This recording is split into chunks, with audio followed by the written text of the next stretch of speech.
Okay, episode 1 of chatting shit around Nightfall Cup. I'm going to get that wrong so many times this month, but hopefully not tonight.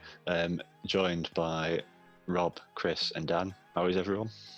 Good, thank you. Good. Thanks for having us, Matt. No, of course. Well, we were going to record this, so this is less than 24 hours since it was announced.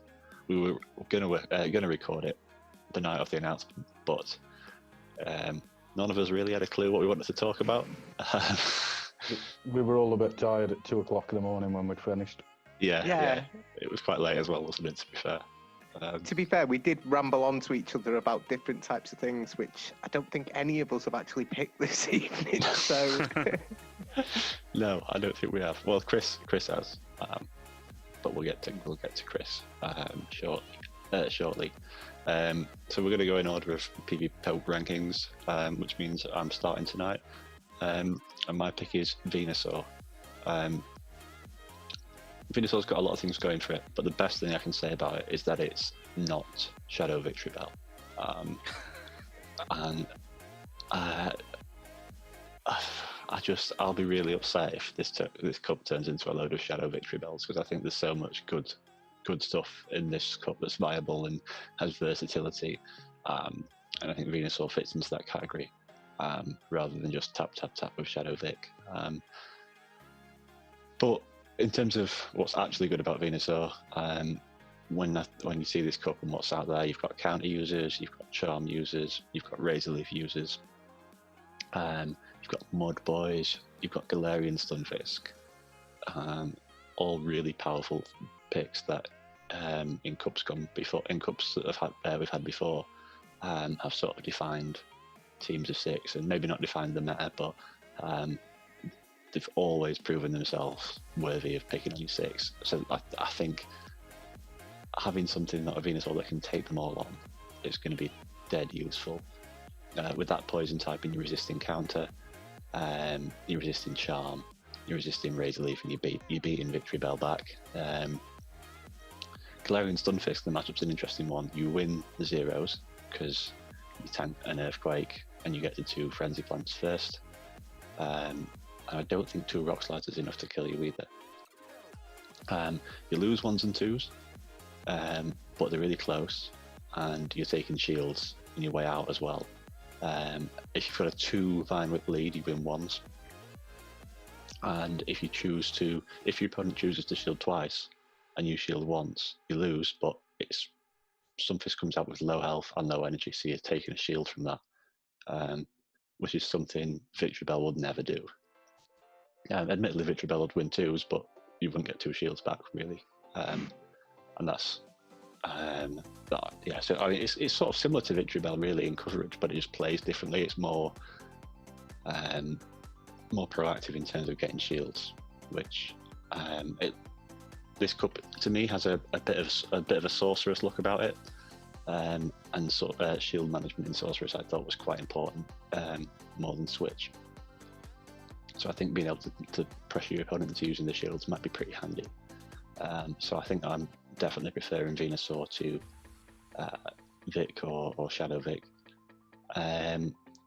Mud Boys, obviously, it's going to wipe the floor with, although it doesn't want to take an Earthquake from Swampert.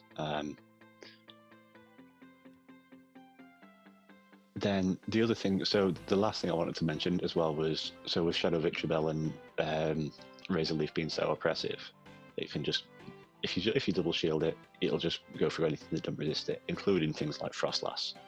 I think an important thing to remember about Venusaur is that Frostlass can't switch in on Venusaur, because Avalanche and Frenzy Plant come at the same time. So if you've got that 1 or 2 Vine Whip energy lead as the Venusaur, you're still beating the Frostlass anyway. So the only reason I can see to use Victory Bell over Venusaur is if you're really concerned about being countered through by something like a Shadow Machamp, and you need that pure damage output, but I don't see Shadow Machamp being around much anyway. And if you're really desperate to win 2s against the ground thing with the steel typing that's name avoids me, that's the one. Yeah. G-Fisk, yeah. G-Fisk. You know that really important meta-defining. Yeah, mon that always meta-defining mon that everybody's gonna have on their team. Yeah, that one. Yeah. That one. Yeah. It's all right. I Not forgot me. about Manty the other month, so. Yeah. Yeah. So you are saying Vine Whip. You're not saying Razor Leaf Venusaur. Just to clarify Vine Whip. Just to clarify. So instead of the Sledgehammer, you're going for the Scalpel essentially, because. Yeah. As you said, there's no shield pressure in Razor Leafers. You never get into a charge move. And that's the one good thing about the Vine Whippers is it's a bit more skillful using it. And as you said, you're actually getting the shields then, rather than just blatantly not getting the shields. Yeah. You're also more likely to get a handshake at the end of your match than a slap across the face if you Yeah. Yeah. As Shady Julian on, in my opinion, Shadow Vic is a bitch's way out. I like that. It doesn't take much skill to play, to sit down and just, top it. And I think that's one of the reasons why we see it so much in GBL. It's almost a lazy way to play, really. I'm sure that, there'll be some people that are upset by that, but it's, I can see Callum press reading button. nasty comments. Fuck me, button, you do damage. I mean, you know what? In GBL, I get it. Fine, Grassol, we all hate it, but it's effective. I get why people play it in blind. We've seen in Silph before that when you can see your opponent's 6, things don't quite work out that way. Yeah. So, I think it's less effective as a sort of individual, and then you're not going to be pairing it with another Razor Leaf user. Well, unless you're extremely bold. You're not going to be pairing it with another Razor Leaf user to sort of get the best out of it as it gets in GBL either. So I also think the average skill level of Silph players is slightly higher than the average of GBL. So just slightly. Just slightly. Just that You're- much, yeah. you don't really need Shadow Vic. No, I To don't win. think so. One thing I will say, just in regards to Venusaur, I know that the majority of people playing Silph will already have one set up. I mean, I just went back through my Silph history and I can see I've used one for Season 1 Regionals, Rainbow, Jungle, Season 2 Regionals, and Sorceress. But with the exception of when the Mewtwo clone events, it's not been available without using an Elite TM having Frenzy Plant for quite some time now. So if you're a newer player, it's not necessarily going to be something to easily come by. No. But I'd say though, if you haven't got one, it's one of them mons where Frenzy Plant is such a good move. If I was a new player coming in, and I know we all, when we talk about legacy moves and stuff like that, of I'm gonna get myself, something silly and things. People's doing a double legacy Dugong or what's the other? Not Quillfish. Sea King, isn't it? Yeah, that's the one. Triple legacy Sea King. Triple legacy like Sea King, stuff like that. Stupid. If I was a new player, immediately I'd be looking at Hydro Cannon Swampert and Frenzy Plant Venusaur because they're such good mons, and I think again anyone who's into Pokemon has got a soft spot for Venusaur. Ash had a Bulbasaur. We all liked that. Do you know what I mean? Yeah, I think it's definitely worth highlighting that it will, especially with at the moment, there's a lot of talk about what will be sound investments. This will be a sound investment to use. Obviously, they are precious, but it's definitely worth investing in because as we said, the amount of cups it's already been useful in, it's going to be persistent. I think that's a good point, Chris. In terms of it's been, as you mentioned Season 1 regionals in particular, and I am obviously a massive nerd, and at the end of Season 1, I went. Really? You never guessed it, but I'll let people. I'll be vulnerable. But at the end of Season 1, I went through all my tournaments and sort of had a look at what I was using a lot and see if there's any things that I was using and getting wins with, or anything I was using and losing with. And I used Venusaur literally every time it was allowed. Oh, really? Yeah, it's until things like Ferrothorn and the Bomber Snow and Cherrim came around. Venusaur was the man, really, wasn't it? He was the grass types that it was Venusaur and Meg, wasn't it? But Venusaur beats Meg, so that was always the thing that's won it for me. But Venusaur is an absolute beast, and always has been. Yeah, it's not like it's a sort of weird, like, you know, when you look at Game Press's graphics and you have the main things in the middle, and then off the side there's always like alternate grass types, some flora. Yeah. It's not one of them. It's the dog's bollocks, isn't it? It's one of them things that's not going to let you down. I mean, because it has been so meta for a long time, I've almost sort of avoided using it and tried to always look for that side grade and stuff, which is why I've ended up using Bioplume and Blossom so much over the, you know, the last couple of seasons, because, again, boring Venusaur, but it's a fantastic Pokemon. It's really good. It takes hits very well, and I didn't know that with the Frostlass, I didn't know you couldn't switch a Frostlass into it though. I think Frostless can win zeros, sorry, because the Frenzy Plant doesn't quite kill, but the Avalanche does. But at that point, does the Avalanche one shot? If it doesn't, it's the powder snows. Leaves it low, doesn't it? Yeah, the powder snows that you'd need to get there would get it. But if they're letting the Frenzy Plant through, because I mean, you're never switching Venusaur into Frostlass, unless you're in a serious hole. But it's the Frostlass is always going to be a couple of turns behind, so you're always going to get that charge move off first, so you'll know whether your opponent's going to shield it or not. I would say most of the time they probably will, but if they don't, and they've switched Frostlass in specifically to counter your Venusaur, then that's probably the best thing they've got to counter your Venusaur. And if they're going to let you beat it, then I think that's absolutely worth a shield. I think it depends on how quick the Frostlass comes in, though. As you said, if you can get 2 or 3 line whips there, then you're okay. But if you only get the one, we all know you can sneak one in as it throws a charge move, which at that point Frostlass is caught back up. Sort of disappointed you didn't say slip one in there, Rob. You know what I mean, rather than sneak one in. So. Trying to be PG, John. I don't know. You've sworn 3 times, Rob, already. You know, so I think PG's out the window. Stop working at it. And yeah, the legacy thing is potentially a problem as well. But what I would say to that is, have a look at Ivysaur if you really don't want to spend a TM, because Ivysaur's that little bit bulkier. And if you get a purified one, you've got the return nuke, which it's a lot of energy, but Vine Whip charges quite fast. Certainly, I think it charges faster than Shadow Claw, and people have been running return on Sableye all month.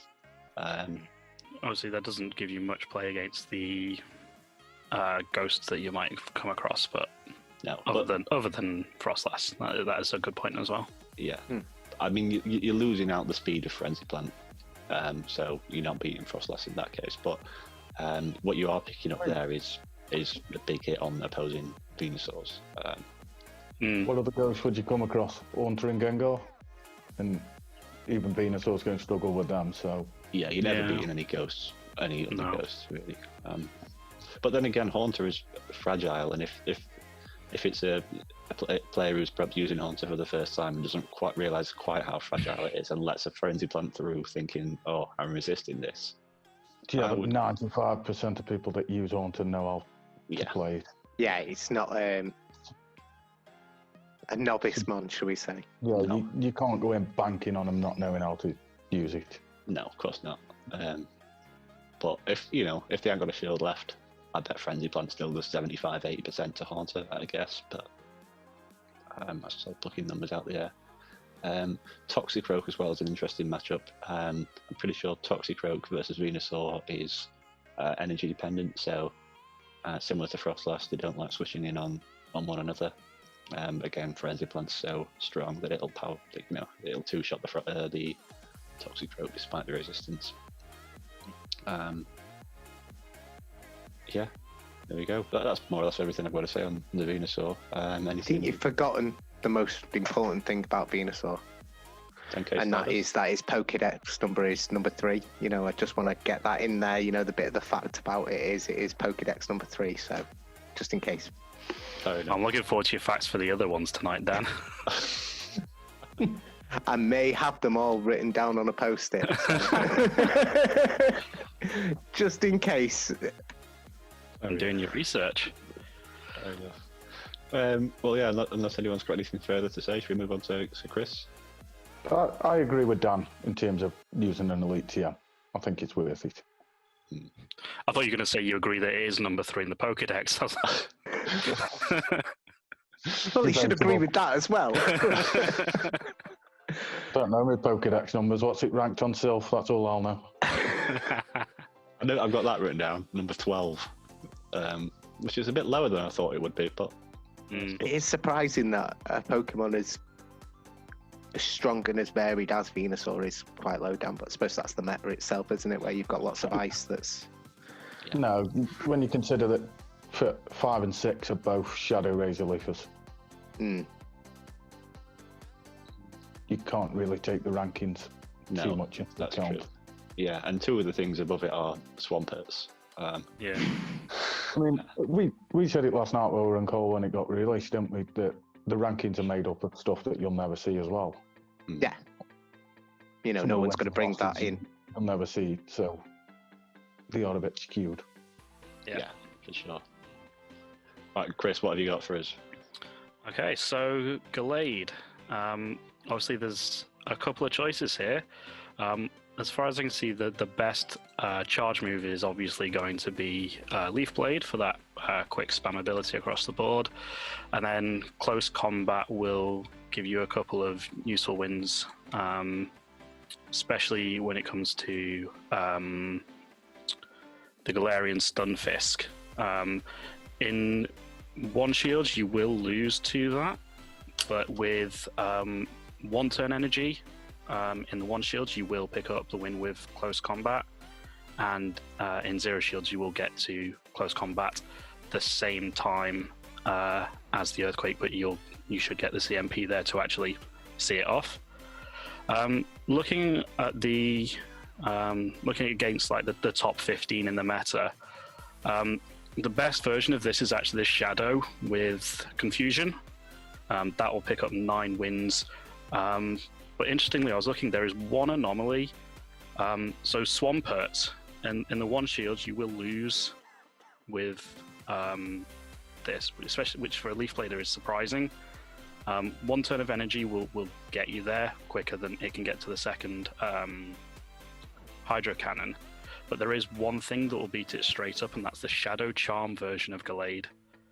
I don't expect anyone to actually run that, but that's a good bit of information to know. If you do come across one of those, your Shadow Swampert will just get beaten there. It's quite surprising that, but I wouldn't have thought. Yeah, I was shocked when I ran that. In terms of what it needs to look out for, it does have losses to, as I say, to Swampert, to Snowy Castform, to Abomasnow, and to Articuno. There is one version which beats Articuno, which is the Shadow Confusion in this case. But you know, as being a Confusion user and a fighting type, it'll beat the things you expect it to beat and lose pretty hard to the things you expect it to lose to. Obviously, Medicham, Blaziken, and Machampa are no real worries for it. But yeah, it's going to be one of those where you probably will end up needing to invest a shield to get the most out of it. So if you're going to be running it, you will have to think about bringing something that, you know, can take a hit or two just to complement it and actually get the most out of it. I've not managed to do any practice battles with it yet, but looking at what it can be, it does beat Frostlass, which is going to be a big deal in this meta by the looks of it. Presumably that's by confusioning down and landing a Leaf Blade or something. Let me just check. Yeah, that would be actually it wins it with the second Leaf Blade. Right. In the 1 shields. In the no shields, it will, let's see. Frostlass can go straight Shadow Ball. Yeah. It doesn't even need to. Frostlass will win it with an Avalanche. Wow. So yeah, as I say, really flaky, and it's not the most. It can be, yeah. But it does what it does well. In the shadow confusion form, it will leave a Frostlass on 5 HP when it goes down. So it's not a terrible loss. You'll obviously give up the switch advantage, but you'll get 1 or 2 turns of farm out of whatever you throw into it. Yeah, and if in a double fighter strat or something, if you're using Gallade to perhaps draw out a Frostlass, although whether people would, because as you say, it wins 1s and 2s. If you can, dent a Frost, that's the sort of lead matchup where it might be worth staying in, for example. No, if you knowing you've got a fighter in the back. Yeah. So yeah, winning the matchup isn't always everything. Yeah, absolutely. Again, I've not had an awful lot of chance to get much practice done with it yet, and I'm sure, as with all things, as we get closer towards the start of the month, we'll sort of know how much more we like it. But on paper, it certainly does look to be, and from experience, people do tend to be surprised at just how quickly you do get to those leaf blades, and even more surprised by how much they'll hurt anything that's doing neutral or super effective, because for such a quick move, it does pack a bit of a punch. Yeah, I think the Swampert matchup is an interesting one, because the Gallade Swampert matchup is something I remember from Mirror Boulder, and that was something because Confusion's so slow and clunky, and Mudshot is fast, and Hydro Cannon is fast. One thing I was concerned about was sort of like being a bit slow to the charge move, or going for the Leaf Blade, but the Hydro Cannon coming through as I'm tapping. Yeah. And then having to shield the Hydro Cannon, and then just letting the Leaf Blade through and taking a shield advantage. But if I remember rightly, if you go straight Confusion against Swampert and double shield, if I remember rightly, you'll knock out the Swampert and you'll come out with 96 energy. And close combat is 45 energy, so you'll spend your shields, get through that matchup. No chance of having a charge move go off in opportune time or anything like that. And then you've got 2 close combats to fire at the next thing, or indeed Leaf Blades. You might even get to be up to 100 if you manage to sneak an extra Confusion through at any point as well. Yeah, again, I can't remember whether that's exactly right, and I don't think I'd want to switch to Gallade in doing that. But it's a way. It's certainly a matchup worth looking into, because we've seen before double close combat. Well, that's the aim with close combat, and you go up to 2, and this is just a really opportunistic way to do that. Yeah, that's a good point. I'm interested that. Sorry, Chris. Oh no, it's just that PV Poke wouldn't let me. Well, did not show me that sim, so I didn't have that. But obviously, you playing it with it as much as you have done, you've got that experience with it. Well, the issue was because Skarmory was in Boulder, and I thought, well, that's probably a good way to lure out and deal with Skarmory, because close combat. I think even then, close combat wasn't the move it was now, but it was still really hard hitting, and it would do like 60% to the Skarmory. So. Does close combat also get stab with Gallade? It does, yeah. It does. Nice. That's good. Yeah. What were you going to say, sorry, Dan? I've always found it's not a very safe mon to use. There's not a lot of things you can switch into with it. It's not a safe thing to switch into. It's just not. It's so frail. What hurts it very quickly, very easily.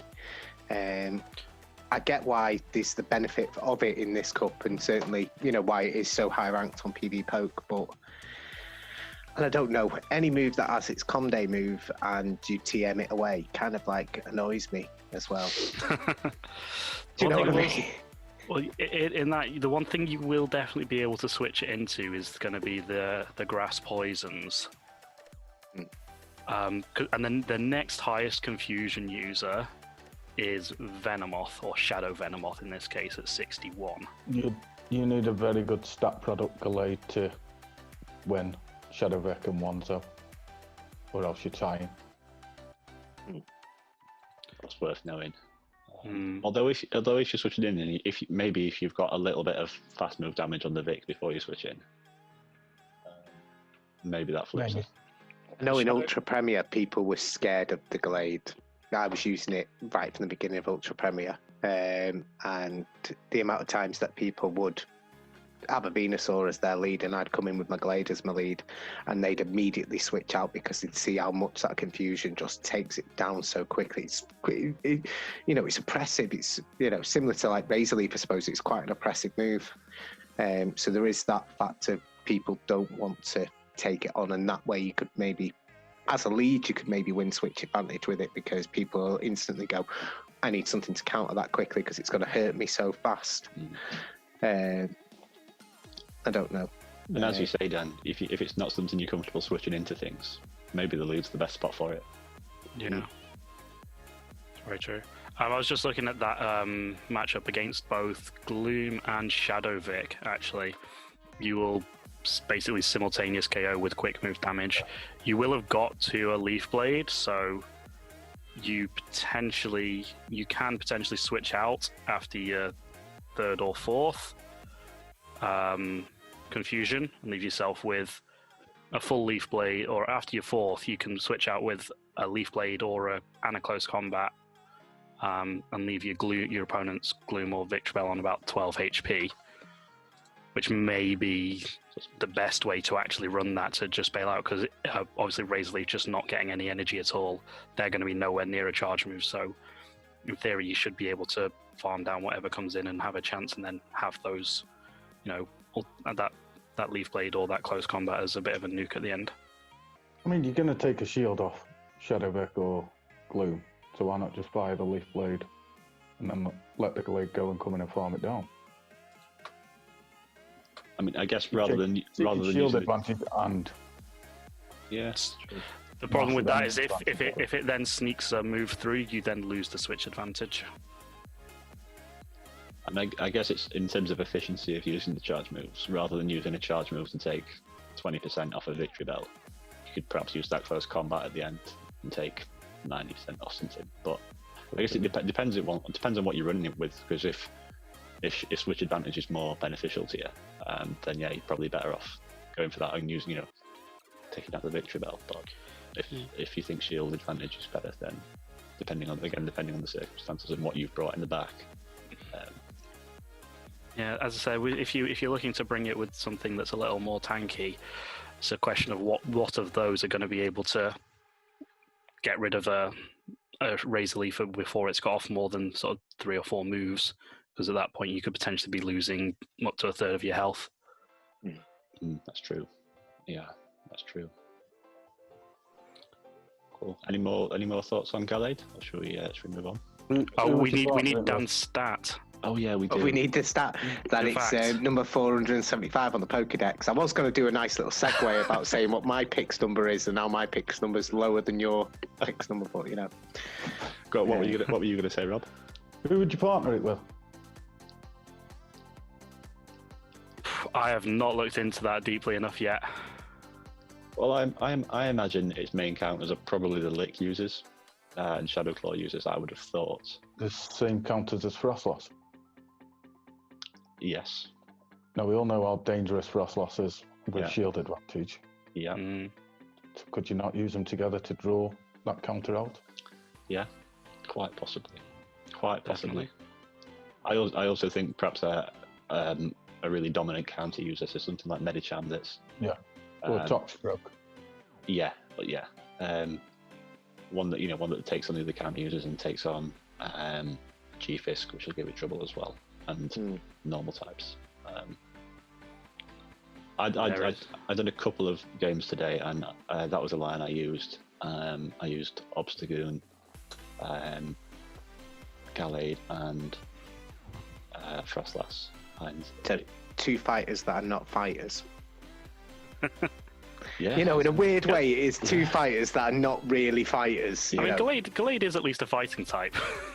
But it doesn't, you don't use counter, so... True. Yeah, it's not a traditional fighting type by any means, is it? No. But it's interesting because I think there's a lot of, well, obviously every fighting type is fightable here, is allowed, and they've all got slightly different niches, but none of them really do what Gallade does. No. Yeah. So I certainly expect Gallade to be the most common fighting type, despite that lack of counter. I don't know if it'd be the most common. And I thought Medicham would still be the most common fighting type. Do you reckon? Just because it'll be up there, I Medicham, suspect. Yeah. Fair enough. Especially if we get the level 50 version. All right, Dan, let's move on to your pick.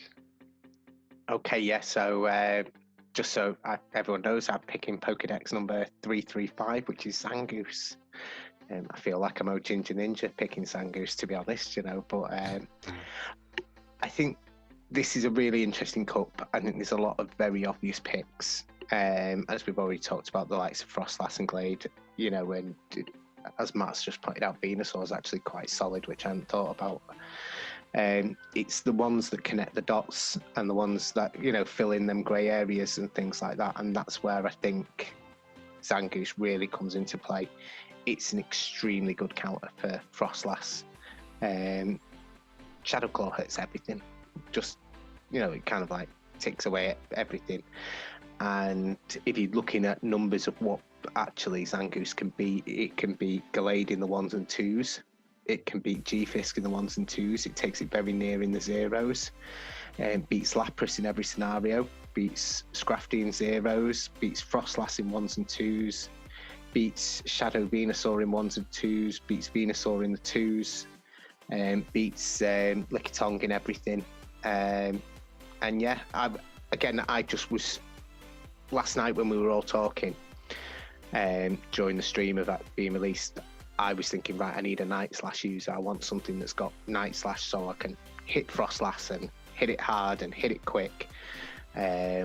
So originally I was talking about Alolan Sandshrew. But then I thought, the Mustache Master Expanshu may come up and slap me for picking his mom. So I'd sort of looked at that, but then realised it's got to be a hundo, got to be best buddied.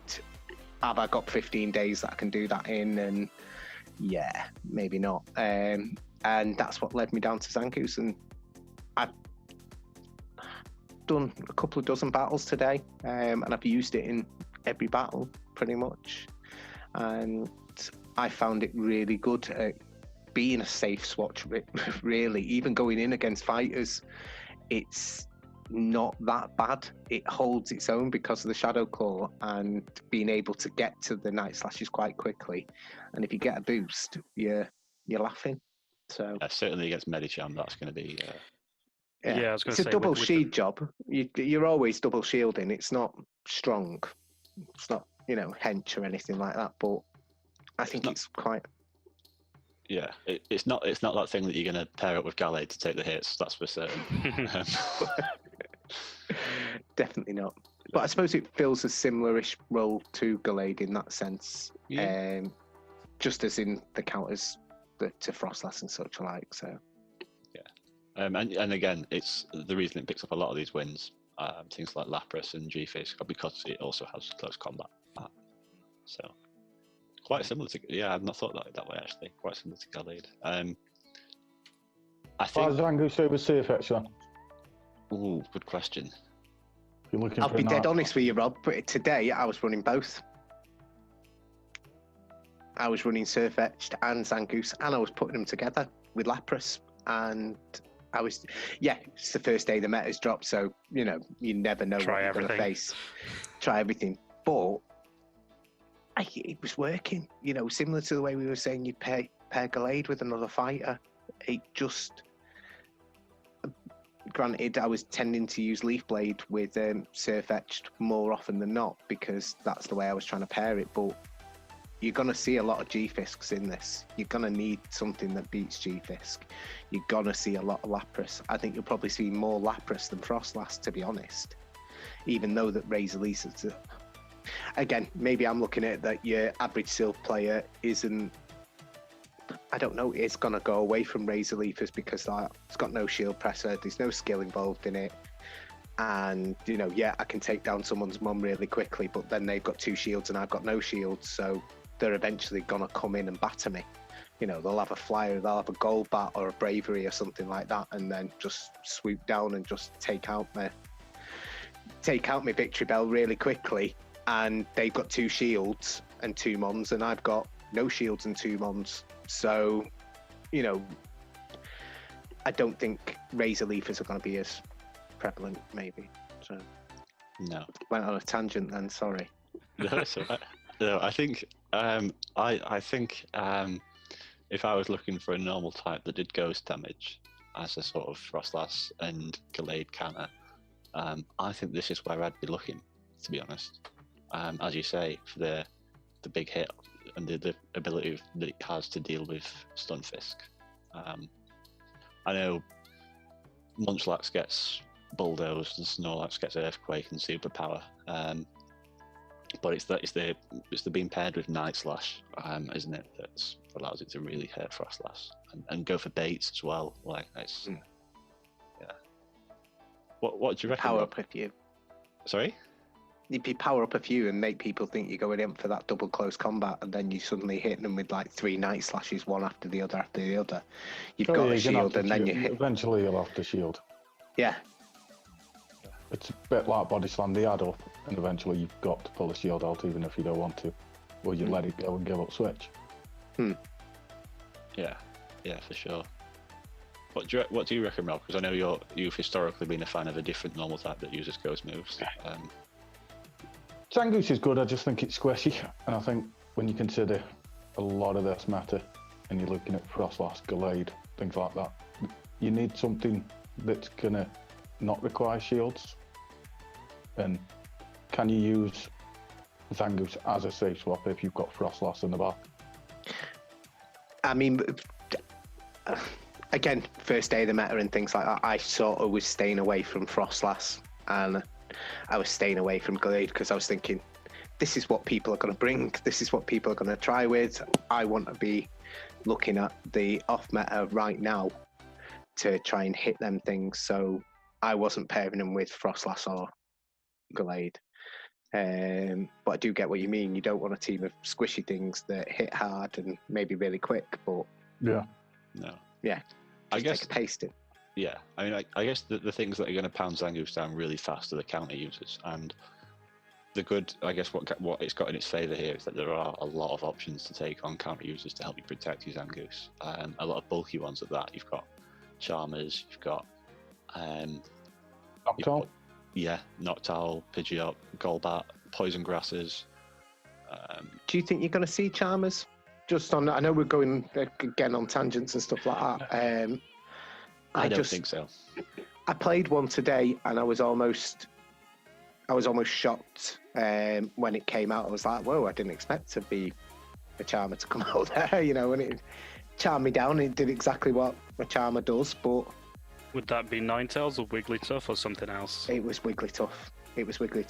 I suspect those two are the only ones you might see. I'd be surprised if you came across any others. The odd Gallade with it, maybe, but potentially. Well, the Shadow one, yeah. I mean, the reason why I don't think we'll see many Charmers is because of G-Fist being so prevalent. I know Chinchino gets Charm and Aqua Tail, so you've got something there to at least tickle the G-Fist, but then you lose. And you've got a meta with poisons and grounds, though. Yeah, it's a lot to ask for, isn't it? Yeah. And who wants You'll to see the odd one. Precisely. Who wants to bring a Chinchino? Yeah. Although I do have a PvP one, and I have used it in fun tournaments before. But so have I. Yeah. I don't think in a Silph tournament I'd be tempted to use it. To be honest. No, definitely not. I'll tell you what. While we're on the topic, Rob, why don't you tell us about your pick, because it's sort of similar. Yeah. So my pick's Lickitung. Yeah. Get one at this and done. It's Pokedex number 108. Yep. Verified. It's like someone's done their research. Oh yeah. It's brilliant for me. I love it. I'll use it every chance I can. It does better in the one shields. So run through this. It beats Shadow Flygon. It can beat the regular if you give it 3 lick energy lead. It'll beat both forms of Golbat, regular and Shadow. Amok, Piloswine, Dugong, Shadow Lapras. So beat regular Lapras in 0s and 2s. Beats both the regular and Shadow Victory Bell in 1s. Can beat Gallade, regular and Shadow. Frostlass. It only loses to Frostlass in 0s. Alolan Ninetales, Conkeldurr, Heracross. Beats Swampert in 1s, and it can take 2 Hydro Cannons off the Swampert. ties with Breloom, beats Skuntank, and it can beat Quillfish going straight Power Whip. Quillfish, I wonder why you're throwing that one in there. Yeah. Yes, I wonder why. It can also beat Medicham, Toxie, and Shadow Machamp in the 2v1 shields. Okay. So But it's another thing you've got a shield, though. You know, I mean, I know it's a bulkier option than like Zangoose, which is talking about, but it is another thing. I think the issue with it is you've got to max it, so most people won't have it. It's got to be a hundo best buddied. It is an expensive, and again, a legacy. And another legacy moveset. Yeah, but it is brilliant. It has that lick damage. It can chunk away. Body slam, as we just said with Night Slash. It's quick and it's spammy and it just goes. And people are going to eventually have to start shielding them. Yeah, and the big thing in Sorceress was certainly the reason. I mean, I didn't use it in Sorceress, but it, Rob did make it cool in Sorceress, though. He did. I mean, he was the person who was using it before everyone else, and then by the end of the cup, you've got everyone going like, "Do you got a Body Slam Lickitung? Do you want to trade? Do you want to trade?" Yeah, The big thing in Sorceress, it could beat Frostlass in ones straight Power Whip. It didn't have to bait. It can't now that Frostlass has had the Powder Snow buff. It has to bait now. Right. In the one shields, but it still beats it. Yeah. Yeah. And I guess depending on how big Frostlass ends up being, I think that's perhaps the selling point of Zangoose for me personally. But then also the Power Whip has the Mud Boys, the Oko potential, doesn't it? So we don't. I guess we don't know how big them. And I guess they help. I was going to say help versus Lapras and Dugong as well, but then I think he's got Zangoose's close combat, isn't it? So there's perhaps not a difference there. I think it's going to be the cost that will be the off-putting thing for most people. I've got not a hundo, but I've got quite a good Lickitung. I got lucky, but it's not. It's the candy involved in doing it. And I looked at powering one up the other day for doing a mono tournament, and it was like I haven't got 200 and odd Lickitung candy to just throw into it, and. So what about the people who maybe think, why don't I just evolve it into a Licky Licky? Licky Licky's weaker. It's weaker, but it is ranked ahead of Lickitung in this format. Is it? Surprisingly, it's 2 places ahead with Body Slam and Shadow Ball. I mean, Shadow Ball I could see being handy here, but very much so. I think that it's probably considerably less bulky, isn't it? And more likely to be a shield sink. Yeah, and it's. I don't think it's. Forgive me if I'm wrong, but I think Shadow Ball's less. It is more energy than Power Whip by 10. Was Power Whip 45 or 50? 50. 50. Okay, so I guess those extra 2 turns to the charge move might let Frostlass come in and do a bit more damage or flick to an avalanche. And Lickitung looks cooler. Let's face it, it does look much cooler as far as Among goes. Yeah. I mean, style is important. Yeah. Obviously, it's why you pick Gallade, because it looks awesome. It does look like it's gonna hurt you. Increasingly so. Like, well, now we're doing tournaments that aren't in person. We're doing them over internet. Like, winning with fun stuff is, you got to keep it. Gotta keep it fun in as many ways as you can. When that button gets pressed and the tournament goes live and you're the person getting tagged going, bloody hell, why are you running that? You know you've done something good. Yeah. That was me and Sorceress. Yeah. Yeah. That shock that turns to a sudden realization that, oh my god, how am I going to deal with that? Yeah. Well, do you know what? It's expensive for sure, and it's one of those mons you might look at if you're a new player or who hasn't got one yet. You might look at it and think, Lickitung's never ever going to be good again. But so, if it's not an investment. But as we say, it's been good in Sorceress. It was good in Rose Cup, and actually even before Rose Cup, even before it got Body Slam during Rose Cup, it was something I was looking at as a real threat to my team, even without Body Slam, as something that completely walled AWAC and had Power Whip to beat down Rhydon and Rhyperior. It's that weird sort of unusual coverage, which gives it a niche quite a lot. And also it gets even better with level 50 as well. Yeah. Oh, sure it does. Yeah. It's only going to gain stats. What does it currently max out at? 1429, a hundo best buddy is. So it's feasibly got at least another 5 or 6 levels in it. So You want to, when it goes to level 50, a rank 1 would be an 8, 14, 15, and that goes to 1500 on the dot at level 50. ooh. But who's got a Lickitung? Well, I suppose actually you get them wild quite a bit, don't you? So. But even a hundo would be like level 48 or whatever. So still, it's going to be close. Yeah.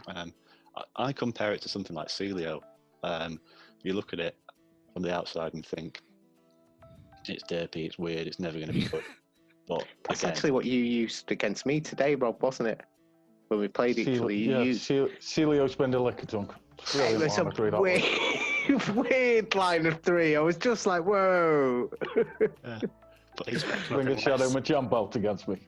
Yeah, you know you're playing Rob when you get that line. But again, Celio, it's something that keeps popping up as things that's been good down the years, and just because it's not a cool looking thing like a Gallade or a Charizard or a Altaria, doesn't mean it ain't going to be useful. So don't sleep on the potential derpiness of it, I would say. And if you're getting into PvP now and you've perhaps got a lot of Stardust because you haven't spent tens of millions powering stuff up like the 4 of us have, I would say, do you know what? If it fits your team, I reckon it's worth the 300,000 dust or 150, 200 if you've got a lucky one. Absolutely. Definitely try and get a lucky one if you can. Yeah. I think Body Slam on the Lickitung though it's quite a rare move. It's not, if you're not going to invest the Elite TM, it's not something. I think I've only got 2, maybe 3, 2 now because I gave Philly Jim one the other day for a lucky trade. It's not that common that everyone's got a lot of them because it was only available for 1 day and it was only available on raids. So if you people didn't realise it was going to become as relevant as it has done at the time. Yeah. Unless you were really into it, you didn't do that. If anybody wants one, I've got about 14 spare. Well. Of course you are, bro. Of course you are. I'd say put my name on as one. well. We're still about 60 days away from even being best, so probably not. You'd have to open gifts to be best with people. Although I'm best with you twice, so I can't say anything. But yeah. Yeah. I opened all of my gifts today. I'm getting back into the habit. One day they might take away this one friendship tier, and then I'll be in trouble. Yeah. I think a lot of people will be. I think the difference for me with Zangoose is if somebody shields a power whip, fair enough. If somebody shields a close combat on Zangoose, you can be in trouble because of that defense drop. Yeah, because Zangoose. But that's why you have the 2. You always power up to the 2, or you make sure you're about to. If I was using a close combat, because I was using Bravery as well today, which also has close combat. I was sort of doubling up on moves all over the place, you know what I mean? And Bravery is incredibly fragile and doesn't take that many hits, to be honest. It's not a mon I would recommend anyone go out and use. I was using it for a completely niche point to try and attack Victory Bells and things like that and the Razor Leafers. But I'd get to the close combat, I'd hit it and immediately switch out because once that takes that defense drop, you're weak as a kitten. As with Zangoose, I wasn't today.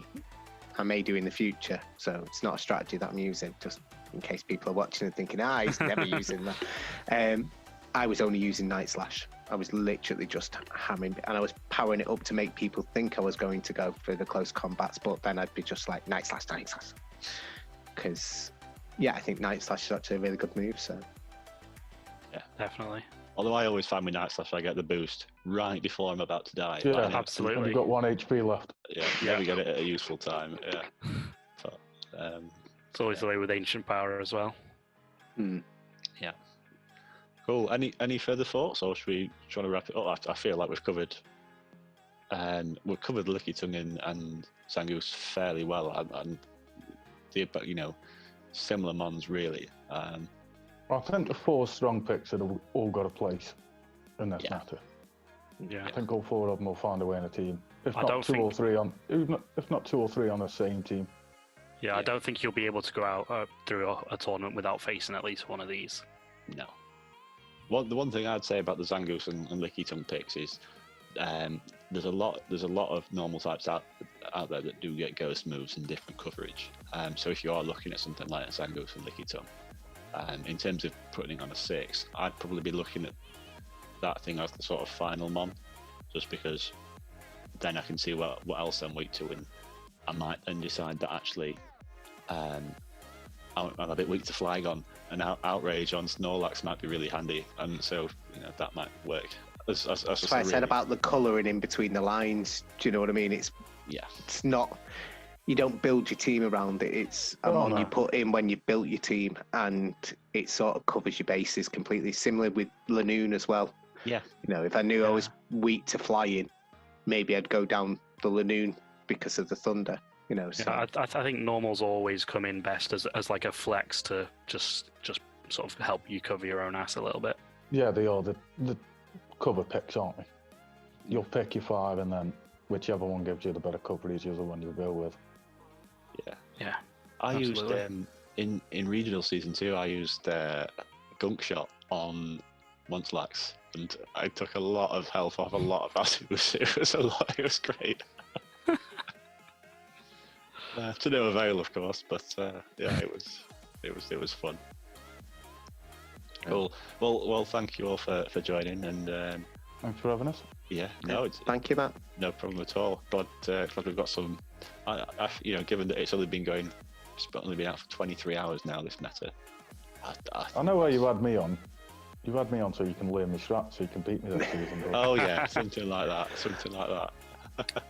I think it's good that we were all there last night, though, listening to it together. And a lot of the ideas we've just talked about then were things we talked about last night. It's a lot more coherent now rather than going, well, what about this? What about this? Aero Bubble said this on the chat. Can you read what he's just written there? And yeah, I think it's been a lot more coherent, and there's a bit more thought behind it. So Yeah, definitely a better idea to do it now than 2 a.m. this morning. Yeah, absolutely. Oh dear. Well, best of luck with the month, and catch you all later. See you later. Matt. see you later, guys. Bye. Bye.